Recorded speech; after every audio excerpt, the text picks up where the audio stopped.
الأهلي يعني تتويج الألقاب، الأهلي يعني الأرقام القياسية، الأهلي يعني بأن تسير بعيدا عن أقرب المنافسين، الأهلي يعني بأنك أكبر كيانات الدنيا، الأهلي دائما حاضرا وفي كل مرة ما يسعد جماهيره.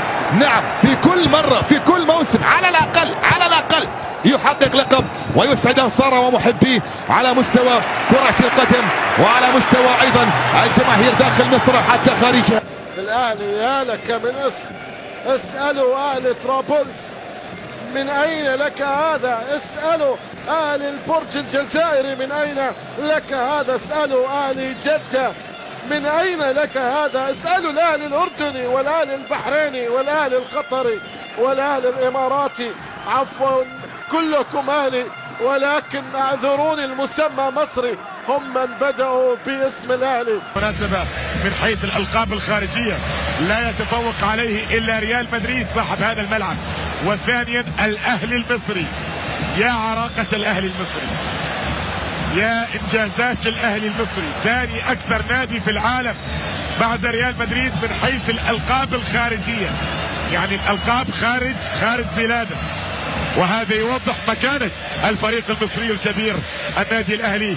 لكن بوكا جونيورز يأتي ثالثا. مش فريق يلعب لاخر لحظة وكتب تاريخ وحول وجهة كورس مثل النادي الأهلي، مش منظر على هذه الأسطورة الأهلاوية، لا يستسلمون، يلعبون لآخر لحظات، ربك يحبهم والكرة تحبهم وهم يحبوا أنفسهم، ولذلك دائما يفوزون. سنوات تمر، سنوات تتكرر، بالحق الآن أعتقد أكثر في روح الفانلة الحمراء، في بركات القميص الأحمر يا الأهلي، في أسطورة اسمه النادي الأهلي.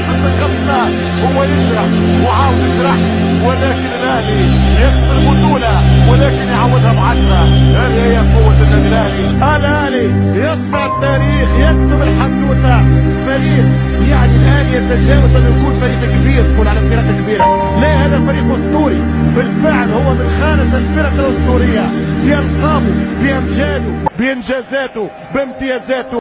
وأيا كانت المحاولة وأيا كانت المشاركة ستبقى الأهلي سيدا لأفريقيا وملكا لها، ستبقى الفريق الذي يفوز باستمرار ويحتفل بكل إنجاز وكأنه بطولته الأولى، ستبقى الفريق الذي لا يسمح بالاقتراب هناك في أفريقيا والذي يستمر بعلاقته بالأرقام القياسية أيا كانت الأمور. الفلاشات في المدرجات، جماهير النادي الأهلي تشجع توازر، جماهير النادي الأهلي تقف مع فريقها في كل موعد وفي كل توقيت.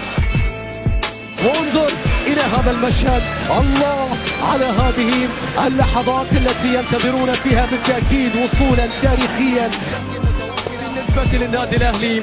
هذا الأهلي الذي يستمر في طموحاته التي لا سقف لها بكل تأكيد.